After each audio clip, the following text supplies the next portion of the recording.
Hi guys, this is Taylor Bourne, and I'll be joined by Lindsay Geeson and Shadi Tarani to tell you about our experience at the APhA Institute. The point of this video is to give you an idea of what we did at the APhA Institute, why we liked it, and why we think you should go too. A few of these photos you're seeing right now are from my flight to Utah, and I tried to get some shots of the Salt Lake. And I can't even begin to tell you how beautiful the mountains and the lake.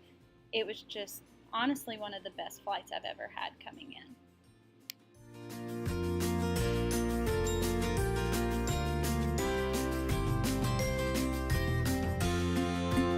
All of the speakers at the Institute were eye-opening to listen to. Every day we learned so much, and I can't say enough good things about their presentations. Not only were they jam-packed with priceless information, but the presentations were very entertaining as well. These speakers are so good, in fact, that Walmart hired one of our main speakers at the Institute to do an online seminar about the opioid crisis for all of the Walmart pharmacists across the country. I learned so many things in the 4 days of the seminars in Utah. I realized the important role pharmacists play in helping people with alcoholism and drug addiction.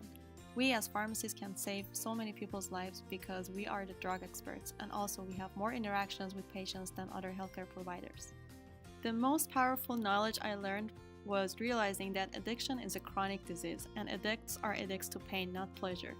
Therefore, we should not judge or blame them, and instead we should help them because their disease matters.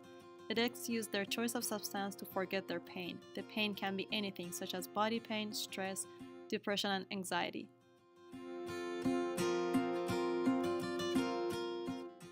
I also joined the hiking group on the last day of the seminar. At first, I didn't want to go because I was too tired after a long day of the seminar, but I'm glad I went. We took a 30-minute break after the seminar and went to change and met up at the campus. There were over 300 people, including pharmacy students and faculties from all over the United States in the hiking group. The weather was great, it wasn't too hot, and it was perfect for the hike. Some of us, including myself, had to stop and take breaks during the hike. Some people made it to the top and some didn't. Everyone was very friendly and helping each other through the hike. When we got to the top, we were so excited that we all forgot how tired we were. We started taking pictures and FaceTiming our family. It was beautiful up there. It was a great experience. I got the chance to meet new people and I made new friends during the hike. It was a great and fun group activity, and when I got to the top of the mountain, I felt very accomplished. And I realized that in order to accomplish anything, we should get out of our comfort zone. And yes, it's not easy, but that's the recipe for success.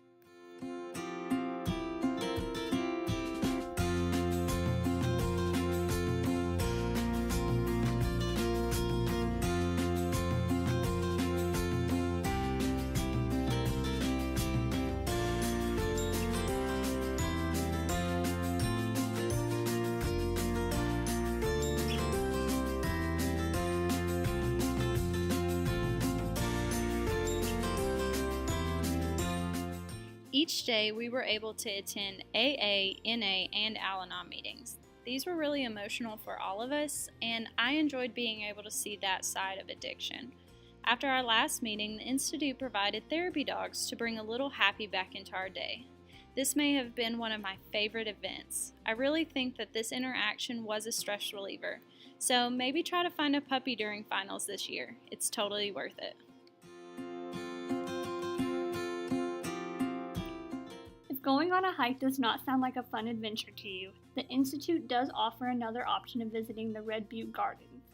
Luckily, Taylor and I were able to visit the gardens one evening because the Institute does give you time to visit the city. Red Butte Garden is a museum of living plants and is absolutely gorgeous. The University of Utah uses this collection for research, conservation, and their historical value.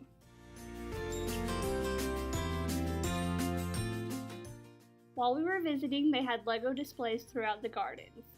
Not only did the garden smell like a perfect candle, but it supplied limitless picture opportunities. I highly recommend making time to enjoy the gardens, because it allows you to enjoy the breathtaking landscape around you and visit one of Salt Lake City's must-see sites.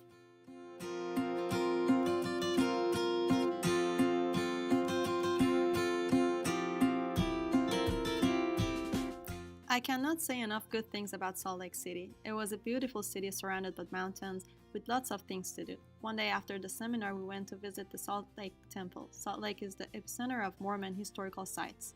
The trip to Utah was a great experience for me, professionally and personally, and if I could, I would like to go back again next year. With the knowledge I gained in Utah, I feel confident and encouraged to help people that suffer from addiction as a pharmacist in future.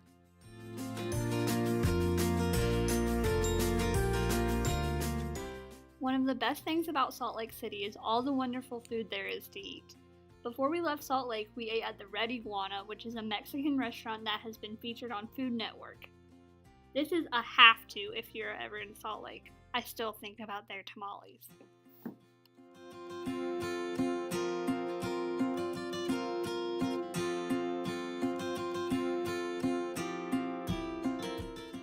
Although Salt Lake was super fun, I also got to make going to the Institute into a road trip with my mom and sister. On the way to Salt Lake, we were able to go to Arches National Park and experience a little bit more of the many things that Utah has to offer. After the Institute, we headed up to Wyoming to enjoy the Grand Teton National Park and Yellowstone National Park. Yellowstone is only a 5-hour drive from Salt Lake City. The Institute was something I will cherish forever, but making a road trip out of it with my family makes it even more memorable. We hope this video provided some good information about the APhA Institute, and we all highly encourage you to attend. It would only be fitting to end this video with the Serenity Prayer. God, grant me the serenity to accept the things that I cannot change, the courage to change the things that I can, and the wisdom to know the difference.